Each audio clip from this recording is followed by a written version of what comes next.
Movie industry में जो FPV pilots होते हैं, एक हम्म। तो ये बताइए कि उसमें कितनी मतलब कितना मिल जाता है, कितनी कमाई हो जाती है कि अच्छे एफपीवी पायलट की। जो पेमेंट होती है मूवी इंडस्ट्री में, it is all dependent on the camera that you using. अगर ओके। आप गोप्रो यूज कर रहे हैं या आप कोई छोटा कैमरा यूज कर रहे हैं तो उसका हम्म। पेमेंट उस हिसाब से होगा, भले ही पायलट के पास 50 साल का एक्सपीरियंस हो।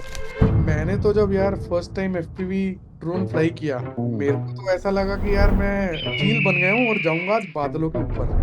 खड़ा कहीं पे हूँ और मैं वहां से फ्लाई करके कहीं भी जा रहा हूँ। जैसे ही मेरे को वो हिट हुआ कि यार मैं बहुत अच्छा कर रहा हूँ, तभी क्रैश हो गया। सौरभ भाई, आई थिंक मेरे ड्रोन इतने क्यों क्रैश होते हैं उसका आंसर मिल गया कि मेरी मुंडी अब मुंडी ऊपर कर लेते रहता है। हैं। आज हमारे साथ हैं मिस्टर सौरभ ए के आरसी एविएटर्स, और है हमारे साथ विशाल भाई ए के हेलो। गेट सेट एफपीवी, जो नए नए अभी एफपीवी पायलट बने हैं। मेरा नाम वैभव है और ये है हमारी FPV drone series. Exactly FPV drone होता क्या है? देखो, सबसे पहले तो एफपीवी का मतलब क्या है। It stands for first person view, as if you are piloting the aircraft sitting inside the cockpit. अगर एयरक्राफ्ट लेफ्ट को रोल करेगा तो आपका भी व्यू जो है वो लेफ्ट को रोल होएगा। गिम्बल वाले ड्रोन्स में जो आपके DJI के हैं, उसमें प्रॉब्लम क्या होता है कि वो स्टेबलाइज कर देता है रोल को।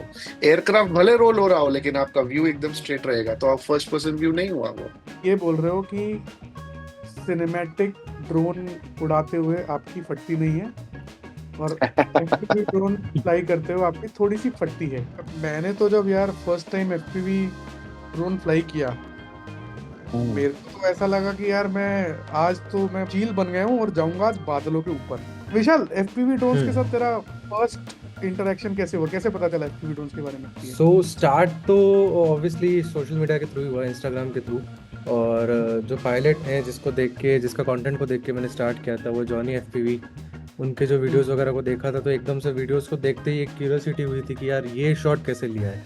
मैंने फिर उसमें जब मैं अंदर घुसा उसमें कि यार इसने कैसे ये शॉट लिया, तो मैंने देखा कि पर्टिकुलरली एक ड्रोन होता है जिसमें लाइक आप गॉगल्स वगैरह पहनते हो, आप जो ड्रोन को फीड मिल रहा है वो आप देखते हो एकदम से, तो उसके साथ वो डिफरेंट डिफरेंट शॉट्स आते, तो वो मेरे को काफ़ी ना फैसिनेटिंग लगा। तो मैंने कहा कि ये मेरा एक स्टार्टिंग पॉइंट था ड्रोन्स के साथ।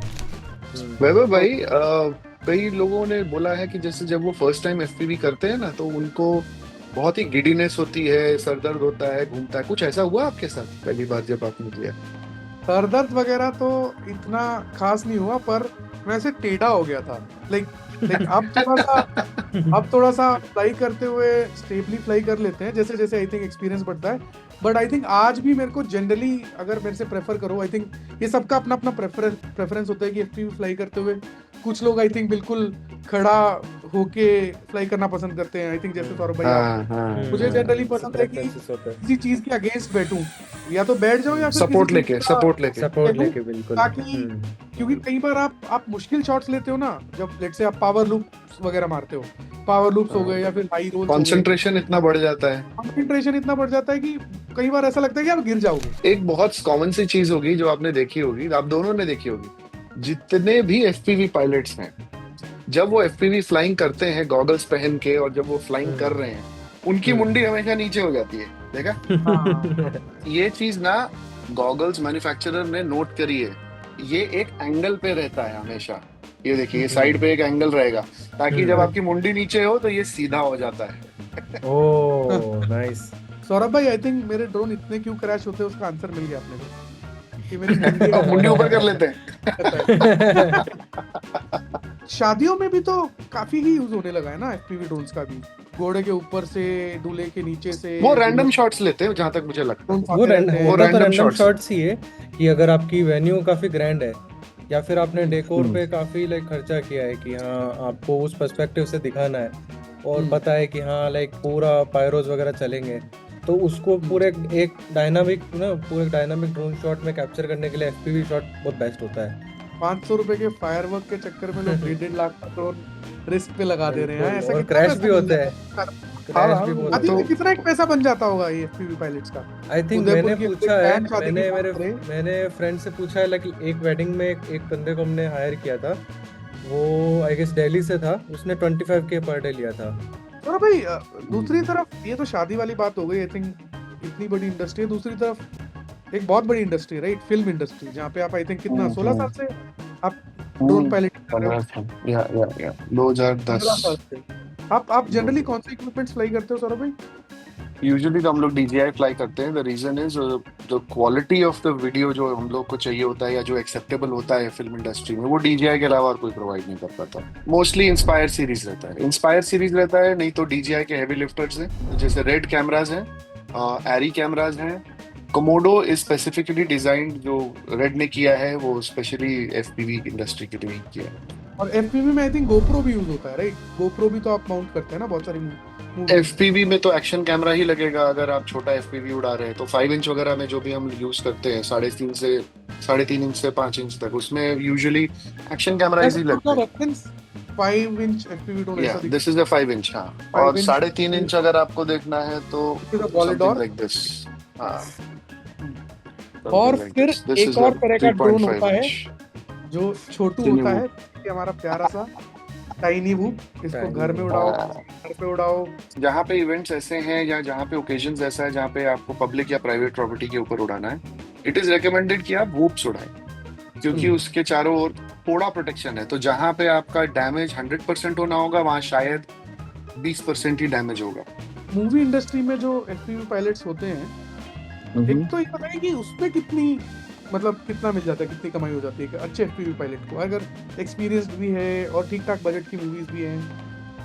अगर आपने लेट्स से आई थिंक 4-5 साल का एक्सपीरियंस है और कोई अच्छे प्रोडक्शन हाउस देखिए, के साथ आप डिपेंड, काम करते हैं। जो पेमेंट होती है मूवी इंडस्ट्री में, it is all dependent on the camera that you using. अगर आप GoPro यूज कर रहे हैं या आप कोई छोटा कैमरा यूज कर रहे हैं तो उसका पेमेंट उस हिसाब से होगा, भले ही पायलट के पास 50 साल का एक्सपीरियंस हो। लेट्स से FPV पायलट जो आप बोल रहे हैं, उनकी रेंज है 5,000 से लेकर 15,000 तक। अगर आपका अच्छा टैलेंट होगा तो 15 ही मिलेगा, करेक्ट, क्योंकि आप वो कैमरा, सर्टन कैमरा यूज कर रहे हैं। लेकिन लेट्स से अगर आप FPV कैमरा में हेवी लिफ्टर यूज कर रहे हैं, रेड यूज कर रहे हैं, कोमोडो यूज कर रहे हैं, तो वो रेंज आपकी 80,000 से लेकर 1,20,000 तक चली जाती है पर डे। इसमें दो चीजें जो हमें समझनी चाहिए, एक होता है पायलट और दूसरा होता है इक्विपमेंट। अभी 80% ऑफ द फिल्म इंडस्ट्री जो चलती है वो रेंटल इक्विपमेंट पे चलती है। किसी और का इक्विपमेंट रहेगा, जो रेंटल कंपनी रहेगी, वो आपको एक इक्विपमेंट देगी, उसका आप यूज करेंगे और जो भी कमाई होगी उससे आप उसका रेंट बढ़ेंगे और अपना प्रॉफिट रखेंगे। लेट्स से हमारे विशाल भाई हैं, नए नए एफपीवी पायलट है, एक साल हो गया विशाल तेरे को हाँ, फ्लाई करते हो, almost, yeah. अब I think he wants to do this for his career, उसको एक एफपीवी Right. पायलट। तो स्टार्टिंग पॉइंट क्या है उसको, कैसे वो इंडस्ट्री में घुसे? लाइक इसमें आपको प्रोडक्शन हाउसेस को खुद ही अप्रोच करना पड़ेगा। ऑनलाइन गूगल पे आप सर्च करिए, उनके नंबर्स आपको मिलेंगे। अगर आपकी किस्मत अच्छी हुई, किसी प्रोडक्शन मैनेजर का नंबर मिल गया या किसी EP का मिल गया, एग्जीक्यूटिव प्रोड्यूसर का नंबर मिल गया और उनसे बात हुई और आपने बोला कि सर अगर आपको ड्रोन की जरूरत है, उनका आपको अपना प्रोफाइल भेजना पड़ेगा। अच्छा, ये सब करने से पहले आपको एक लेवल पे आना पड़ेगा जहां पे आप एक्सेप्टेड होगे इंडस्ट्री में। आपकी शोरील बनेगी, उस शोरील के हिसाब से वो लोग आपको जज करके आपको देख के बताएंगे, सबको भेजेंगे। स्नोबॉल इफेक्ट, एक ऐड की, हाँ, एग्जैक्टली छोटी गाड़ी का वहां किया, से रेफरेंस लेके, बस वही है, एक एक स्टेप करके आपको एक एक सीढ़ी करके चढ़ना है और वैसे ही होता है और कुछ नहीं है। तो भाई मैं आपको बताता हूँ, मेरा भी एक छोटा सा एक्सपीरियंस ये रहा है इंडस्ट्री में, फिल्म इंडस्ट्री में। मैंने देखा है, कई डायरेक्टर्स के साथ मैंने काम किया है।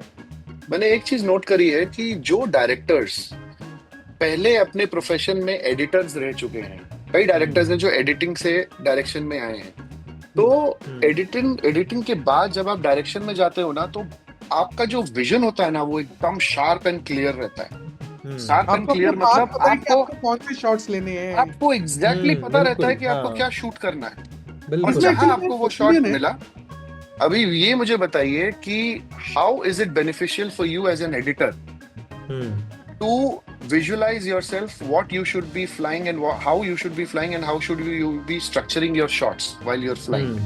मतलब कि आपकी एडिटिंग स्किल से कुछ फर्क पड़ता है या उससे कुछ इनपुट आता है कि आपको किस तरह की फ्लाइंग करनी है, किस तरह के शॉट्स लेने हैं, वो कैसे है, क्या हेल्प मिलती है उसमें?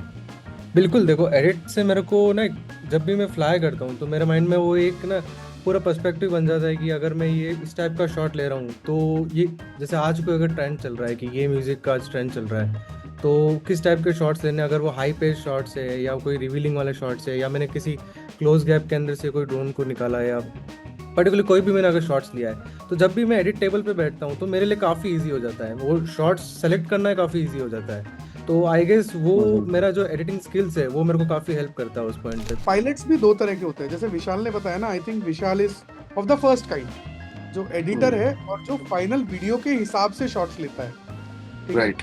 वेयरएज ये जैसा जो इंसान है ना, जो आलसी भी है, थोड़ा केयरलेस भी है, मेरा जनरली इंटेंट क्या होता है कि 10 बैटरियां चार्ज करके चलो, जो मिलेगा ले लेंगे।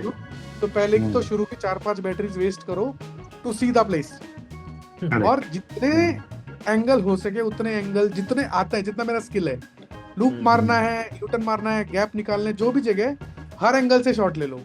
तो मेरी आदत वो है कि हर चीज रिकॉर्ड कर लो, उसको सेव कर लो, कभी ना कभी तो वो काम आ ही जाएगी। बट आई थिंक तो विशाल बोल रहा है it make sense for him if he is doing it naturally, जो ये बोल रहा है कि मैं एडिटर हूँ और मेरे को पता है कौन सा शॉट लेना है, तो जो काम आई थिंक मेरे जैसा पायलट 10 बैटरी में भी नहीं कर पाएगा, इवेंचुअली जब विशाल का थोड़ा एक्सपीरियंस और प्रैक्टिस हो जाएगी, वो मेरे As से an editor, बैटरीज में कर देगा, एंड आई वो थिंक फर्स्ट शॉट में ही वो निकाल लेगा। करेक्ट। और करियर के लिए भी उसके I think this will play out better. Vishal, तेरा पहला एफपीवी ड्रोन कौन सा था और उसके साथ क्या हुआ? अवाटार 2 था, काफी इंटरेस्ट था मेरे को। Context yes, avatar 2। तो वो मेरा फर्स्ट एक्सपीरियंस था कि मैं खड़ा कहीं पे हूँ और मैं वहां से फ्लाई करके कहीं भी जा रहा हूँ, जैसे हो ना कि इसमें तो अनलिमिटेड रेंज है। अच्छा, कितना दूर तक पहुंच गए थे?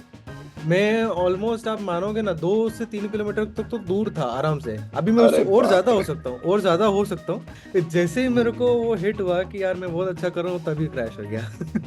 जब मैंने भी अवाटार फर्स्ट टाइम फ्लाई किया था, तो मैं भी महाबलेश्वर की वैलीज में पैराग्लाइडिंग वगैरह चेज कर रहा हूँ, वहां पर उस वैली में लूप मार रहा हूँ जहाँ पर गिरा तो नहीं मिलेगा। मुझे ऐसा लगता है जब तक आपका फर्स्ट क्रैश नहीं होता ना, फर्स्ट क्रैश नहीं होता, तब बिल्कुल। तक आप अपने इक्विपमेंट की लिमिटेशंस रियलाइज नहीं करते, राइट। उड़ाते उड़ाते मैंने भी आई थिंक डाइव मारने का ट्राई किया और डाइव के बीच में लूप मारने का ट्राई किया, और वो यार सीधा जमीन में आ गिरा, मिट्टी ड्रोन में। तब मुझे रियलाइज हुआ कि अच्छा, there are so many limitations and there is a reason people switch to a freestyle 5-inch। बिल्कुल। थोड़ा बहुत कंटेंट अगले वीडियोस के लिए भी बचा लेते हैं। आई होप आज के वीडियो में हमने जो भी बात की उससे हमारे व्यूअर्स को एफपीवी ड्रोन्स या फिर ड्रोन्स इन जनरल के बारे में थोड़ा सीखने मिला, और वही हमारी इंटेंट भी है कि ड्रोन्स के बारे में अवेयरनेस ज़्यादा से ज़्यादा हो, लोग ज़्यादा से ज़्यादा रिस्पॉन्सिबल फ्लाइंग करें। आई होप लोगों को ये वीडियो अच्छा लगा, और अगर आप एफपीवी ड्रोन्स के बारे में और जानना चाहते हैं तो इस चैनल को सब्सक्राइब कीजिए।